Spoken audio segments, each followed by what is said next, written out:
দেখুন, বিজেপি যে ডেপুটেশনটা দিল কিছুটা অযৌক্তিক, কিছুটা যুক্তি আছে। প্রথম অযৌক্তিক যেটা বললাম, সিউড়ি শহরে যেটা বলছে জল পায় না, ম্যাক্সিমাম লোক এখানে জল পায়, কিছু লোকে যারা জল পায় না তার জন্য আমাদের যে জলের প্রকল্প অমৃত 2 অলরেডি চলছে, ফেব্রুয়ারিতে উদ্বোধন আছে, বড় প্রজেক্ট।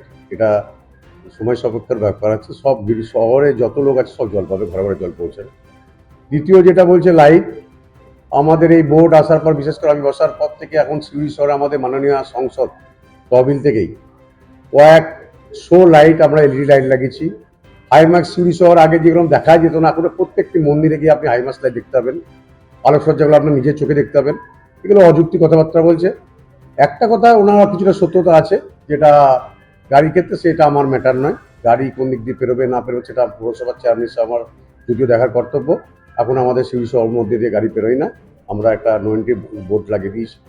আর তৃতীয় কথা, উনি যেটা বিজেপির তরফ থেকে যেটা বলছে এনক্লোজমেন্ট, কিছু এনক্লোজমেন্ট আমরা আপাতত যারা ড্রেন এর উপর বাস করছে, ড্রেনের ওপর যারা ব্যবসা করছে, আমরা পুজো উপলক্ষে আমরা কিছুটা ছাড় দিয়েছি, যেহেতু বাঙালি বড় দুর্গা পুজো।